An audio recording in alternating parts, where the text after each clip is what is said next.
I am a child of the church. You've raised me. You formed me. And I consider it a privilege and an honor to be able to serve the church. To God be the glory. Amen. In 1968,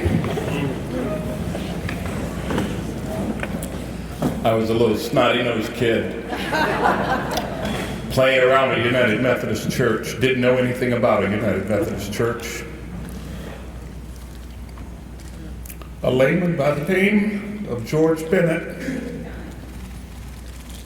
invited me to come into the church to have cookies and Kool-Aid.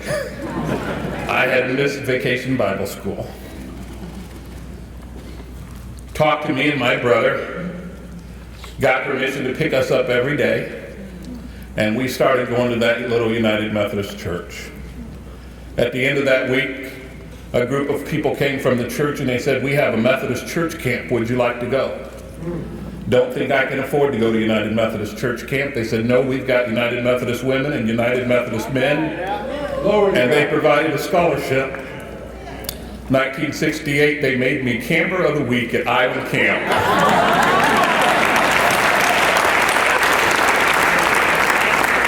That little Methodist church took me under their wings and under their arms.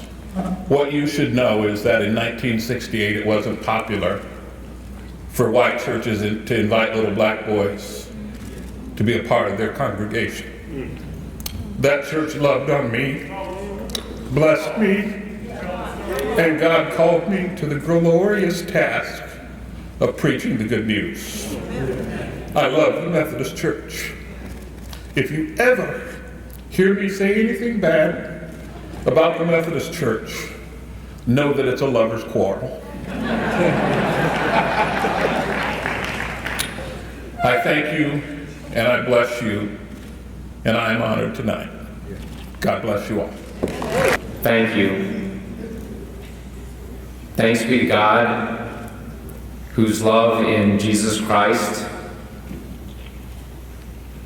touched a 13-year-old in a United Methodist Church in Duluth, Minnesota, the same place I now serve. And I do have just a little bit of good news for you tonight. So I serve this church in Duluth, the place where I grew up, and one of my parishioners is my junior high school principal. And Sunday after church, he looked me in the eye and he said, "David, don't sell yourself short. You look at those people and you tell them if they don't elect you, they're making a mistake. So I want you to know you're not going to be in any trouble with my junior high school principal." I'm deeply grateful to my family, my wife Julie, our daughter Sarah, our son David, and daughter Beth, who couldn't be here. And thank you. I pledge, with God's grace and the help of God's Spirit and all of your help, to work to make the United Methodist Church the best it can be, for us to be a church that indeed offers hope and healing in a broken and battered world. Thank you. I suspect that I am the first bishop ever to be elected with a visible black eye. This black eye, which was the result of a stray piece of airplane luggage a couple weeks ago, hit me in the eye. And I'm glad for it.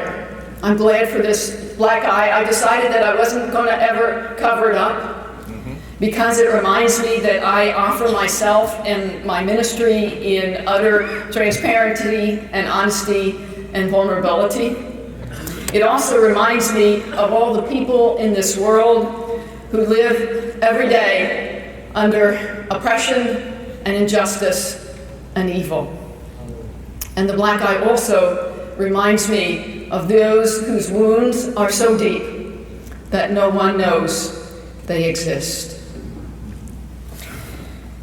I'm so grateful to my husband Gary and to our 3 children, I think, who are watching live streaming from all around the country, for their unconditional love and forgiveness. I'm so grateful to my mom and dad. my mother's no longer living, and my father is still living, and they're the ones who first taught me about the love of Jesus.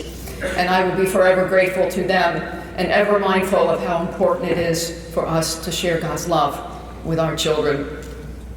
As a Christ follower, I've always been a pilgrim on the journey, always wondering where God is going to lead me next and being open to whatever that next step is. I see Jesus in every one of you right now, and I pray that together we will go out and change the world together with grace. Thank you.